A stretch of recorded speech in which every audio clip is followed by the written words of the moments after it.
안녕하세요, 양정준입니다.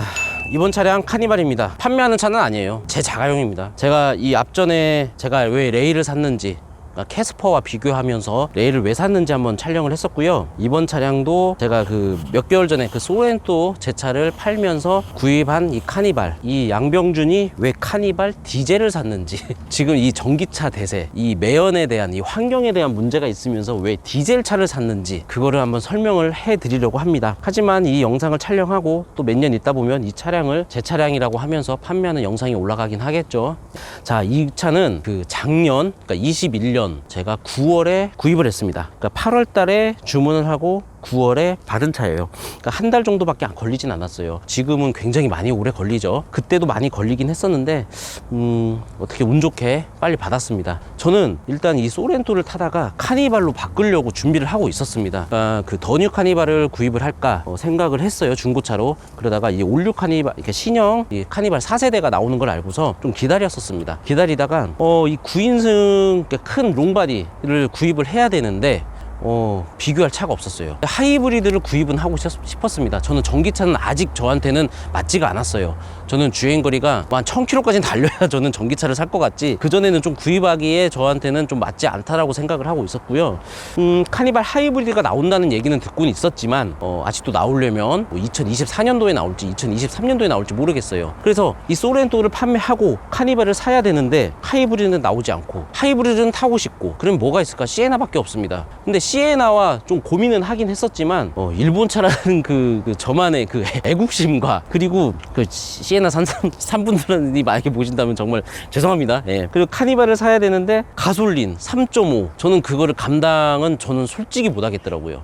3.5에 대한 그 연비, 정숙한 거는 정말 인정합니다. 휘발유니까. 하지만 그 세금 100만 원 나오잖아요. 세금 100만 원 나오고, 연비, 시내 주행할 때 그 연비를 계산하다 보면 저한테는 좀 과하다 싶었어요. 그래서 디젤을 생각했고, 또 하나, 디젤을 사면 이 환경적인 문제 있지 않냐, 그 말씀을 하실 수도 있지만, 유로6 엔진 같은 경우에는 이제 SCR 장치까지 있어서 그 EGR 밸브부터 지나서 이 매연 절감기 지나서 이 이제 요소수까지 해가지고 이 정도 이 환경에 맞게 돼 있으면 매연에 대한 문제도 크게 문제 없다. 이게 디젤이라는 그 문제가 이 폭스바겐 때 굉장히 큰 문제가 있었죠. 이 폭스바겐 이 디젤 게이트 때문에 이 디젤에 대한 그 이미지가 굉장히 안 좋긴 하지만, 그런 이 최첨단 장치들이 또 많이 있어서 매연을 굉장히 많이 해소를 합니다. 그래서 오히려 오래된 휘발유 차보다 매연에 대한 문제는 더 없다고 저는 생각을 합니다, 제 개인적으로. 그리고 또 이제 유로 6에서 이제 7이 나옵니다. 좀 있으면 7이 나오면 또 그만큼 업그레이드가 되면서 차 가격이 또 많이 올라갈 거예요. 그리고 카니발 하이브리드를 제가 기다리고는 있지만, 하이브리드가 나오면 또 가격이 그만큼 많이 상승할 겁니다. 그래서 저는 이것저것 체크를 했어요. 고민을 많이 했죠. 저도 구입하면서 뭐 100만 원짜리 사는 것도 아니고 몇 천만 원짜리 사는데 많이 고민을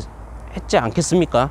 그리고 또한 저는 중고차 딜러 업자이기 때문에 나중에 판매할 것까지 고민을 많이 하긴 했어요. 그러면 나중에 디젤이 더 많이 이 사람들 인식에 더 좋지 않아서 많이 강가될 거 아니냐, 그래서 휘발유 사야 되는 거 아니냐, 그 생각도 하시겠지만, 사실 제가 판매할 때쯤 되면 가솔린이든 디젤이든 많이 더 이 사람들 인식에는 더 안 좋아질 거라고 생각했습니다. 똑같이 가솔린이든 디젤이든. 그리고 그동안 타는 세금 문제, 그리고 기름값, 이것저것 체크하다 보면 비슷할 거다, 저는 그렇게 생각을 해서 그냥 디젤을 샀어요. 저는 가솔린에 대한 그 정숙성도 굉장히 좋지만 이 디젤로 이런 그 토크, 그런 걸 좀 잊지를 못하겠습니다. 그리고 이 디젤에 대한 그 잔진동과 그 소음이 안 좋을 수 있지만 그 좋지 않은 그 소음은 아니었어요, 이 카니발로. 그리고 제가 운행을 해봤을 때 그 더 뉴 카니발 때와 이 카니발 4세대의 그런 뭐 코너링이라든지 그런 뭐 달리기 그런 느낌이, 저는 뭐 디젤 나쁘지 않다고 생각했습니다. 딸리지 않다, 전혀. 그래서 디젤을 선택을 했어요. 그리고 이 카니발을 구입하면 대부분 생각하시는 게 인승, 이제 이 하이리무진이어서 그렇지 인승은 대부분 9인승을 많이 뽑으십니다. 그러니까 예를 들어서 뭐 개인 사업자가 있거나 법인이시면 뭐 부가세 환급을 위해서 9인승을 뽑겠지만, 저도 제가 지금 운영하는 사업자는 법인이긴 해요. 하지만 저는 부가세 환급 받고 뭐 그런 거 생각하지 않고요, 그냥 가족을 위한 그런 생각을 했어요. 그래서 저는 7인승을 뽑았습니다. 7인승이 생각보다 굉장히 넓어요. 좋아요. 실내에 좀 이따 이제 보여드리겠지만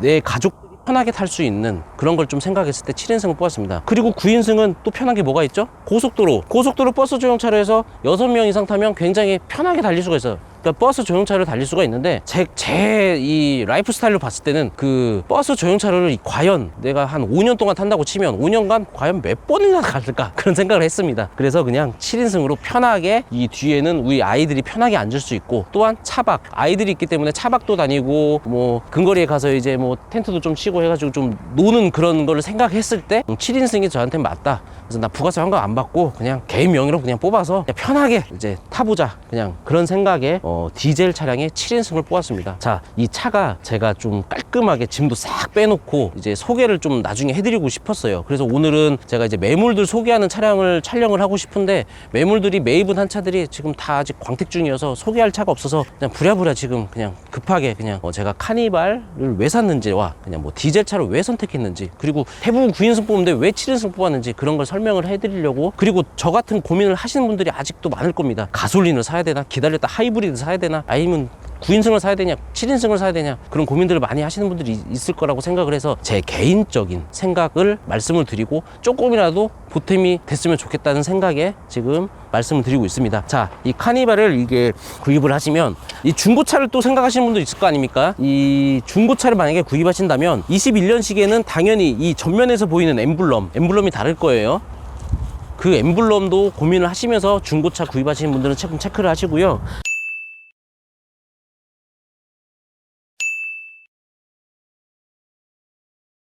이제 2021년 8월 이후에 생산된 차량들은 이렇게 신형으로 되어 있고요. 그리고 이제 뭐 디지털 키 같은 경우에는 저는 이제 키를 가지고 다니지 않기 때문에 이렇게 그냥 핸드폰으로 그냥 이렇게 사용을 하고 있습니다.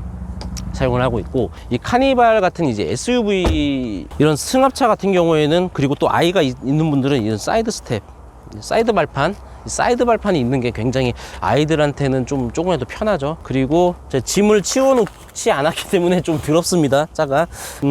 이 7인승을 선택한 이유가 바로 이거예요. 이 시트 이제 자녀분들이 있거나 또는 이제 어르신분들이 있으면 좀 편해요. 이게 이 좌우로 이렇게 움직입니다. 이거를 예전 차 카니발 같은 경우는 이 레일 개조를 했었는데, 이제 이렇게 안쪽으로 앉으면 이 뒤로 많이 눕혀지죠. 이제 안마의자 그 뭐라고 하죠? 이 눕듯이 많이 이렇게 눕혀집니다. 그래서 이 TV도 보기도 좋고, 이건 하이리무진 기준이라서 TV 말씀은 드리지 않을게요. 그러니까 이 7인승으로 제가 구입한 이유가 이렇게 뒷좌석에 편하게 누워서 또 아이가 잘 수도 있고, 이런 이 발판 같은 것들이 좀 편하기 때문에 받쳐주잖아요. 이렇게 받쳐주니까 아이가 자고 있거나 그럴 때 또 뒷좌석에 대한 사람에 대한 배려를 위해서 저는 이제 7인승을 선택했습니다. 이런 뭐 점을 좀 말씀을 드리고 싶었어요. 이제 저 썬팅 같은 경우에는 이걸 제가 홍보하는 건 아닙니다. 그러니까 이 GR 등급이라고 해서 이 반사 필름으로 해가지고 열차단 이제 차단율이 좀 높은 거를 선택을 했어요. 이제 뭐 ER 제품, GR 제품이 있는데 열차단이 어느 정도 좀 많이 되는 걸로 이제 장착을 했을 때 굉장히 여름철에나 이제 햇빛이 강할 때 정말 실내에서 많이 차이가 납니다. 그래서 이 썬팅 같은 경우에는 제가 이제 레이 설명할 때와 틀린 점이, 레이 설명할 때는 그 반사필름 똑같이 했지만 GR과 ER 그 가격 차이 때문에 열차단에 대해서 좀 어느 정도 고민을 하고 선택한 게 이 썬팅이고요. 그 7인승 이제 짐이 많이 있어요. 제가 짐이 많이 있는데, 7인승 같은 경우에는 이 뒤에 시트 배열이 이렇게 되어 있어요. 저희가 이제 차박 다니고 그럴 때 사용하는 그런 이제 의자라든지 그런 게 좀 실려 있고요. 제가 이제 자녀가 3명입니다. 3명이기 때문에 이 시트는 눕혀놓고 5명 앉을 수 있는 공간으로 해놨어요. 운전석, 조수석, 뒷좌석에 2명, 뒤에 1명 이렇게 앉을 수 있게 해놓고, 이 의자를 하나 눕혀놓으면 이렇게 기다란 짐이 들어가면 돼요. 텐트도 이렇게 실어놓고 저희가 했어요. 이제 뒤에 도킹 텐트입니다. 이 도킹 텐트로 구입을 해서 이 카니발 타시는 분들은 이런 이제 차박용이나 그런 걸로도 많이 사용하시잖아요. 그래서 이렇게 도킹 텐트를 하기 위해서 이렇게 실어놓고 짐이 이만큼 공간이 생깁니다. 이 9인승을 사시면 이 뒤에 사실 배열 의자가요, 이 편안하게 앉을 수가 없어요. 그러니까 사람이 만약에 많이 타야 된다 그러면 어쩔 수 없이 9인승을 사셔야겠지만, 만약에 뭐 5명이라든지 4명이라든지 이렇게 식구라든지 이렇게 여행 가실 때 사람이 많이 타지 않는다 그러면 이 7인승도 많이 고민하실 필요가 있어요. 그래서 이렇게 7인승 이 배열 같은 거나 이 7인승을 굳이 9인 카니발 하면 딱 9인승을 많이 떠올리세요. 대부분 고객들이 제 상담하다 보면 이 중고차를 많이 팔 때도 카니발은 9인승 그냥 대부분 그렇게 그러시더라고요. 나 버스 전용차로 타야 돼요. 뭐 그런 거. 그러니까 그거를 많이 생각을 해보시라는 거였어요. 저는. 그러니까 과연 얼마나 타시는지 버스 전용차를, 그리고 사람이 얼마나 많이 타시는지 그거를 좀 고민하시면서 구입하시는 것도 저는 구입하실 때 많이 생각을 해보고 사시는 게 좋다, 그런 말씀을 드리고 싶어서 이 실내를 말씀을 드립니다. 자, 7인승 이 의자를 이 싱킹한 거를 올리면요 정말 많이 깊어요. 보여드리면 좋은데 힘이 많이 실려가지고 못하겠어요. 이게 이 텐트까지 들어가고 이 매트까지 들어가도 이렇게 한참 남아요. 그리고 골프 치실 때도 이 싱킹되어 있는 의자를 이렇게 세워놓잖아요. 골프백을 세워서 이렇게 다닐 수가 있어요. 뭐 4개 정도 실을 수가 있어요. 눕혀서도 가능하지만 또 골프 치러 갈 때도 굉장히 편하다, 그 점을 또 말씀드리고도 싶어요. 예. 이 썬틴이 반사필름을 싫어하시는 분들도 있는데 저희는 그냥 반사필름으로, 이 흰색에는 반사필름이 저 개인적으로는 좀 이쁘다 그런 생각이 들어서 약간 녹색빛 나면서 실내도 보이지 않고 또 안에서는 이 시야가 굉장히 좋아서 이 반사필름으로 저는 선택을 한 겁니다. 예. 이 디젤 차와 이 가솔린 차를 고민을 지금도 굉장히 많이 하실 거예요. 만약에 이게 하이브리드가 있다면 저는 하이브리드도 사실 샀을 겁니다. 그러니까 전기차는 이 주행이 아직도 400km, 500km, 600km, 600km는 힘들죠. 예. 근데 이 덩치에 얼마나 달릴까, 전기차가 만약에 나온다면, 그런 전 생각도 하고요. 하이브리드는 그래도 충전도 되면서 이제 이 가솔린과 같이 섞어서 운행을 하기 때문에 이 카니발에는 사실 하이브리드가 맞다고 저는 생각을 해요. 근데 이 카니발을 사면서 좀 아쉬웠던 점이 그거예요. 처음에 하이브리드가 나오고 또는 사륜구동이 나오든지 또는 HUD까지 옵션을 넣어가지고 나왔으면 굉장히 좋았을 텐데, 지금 선택하거나 고민을 하는 거는 사실 가솔린이냐 디젤이냐 9인승이냐 7인승이냐, 그 점을 많이들 고민을 하실 겁니다. 중고차 구입하시는 분도 그럴 것이고 신차를 구입하시는 분도 지금도 그렇게 고민을 많이 하실 건데, 제가 아까 말씀드린 것처럼 엑스트라가 나와. 엑스트라. 겁이 없어. 주인이 있는 키우는 고양인가? 고양이 아니야? 아무렇지 않게 지나간다 해요. 가던 길 가.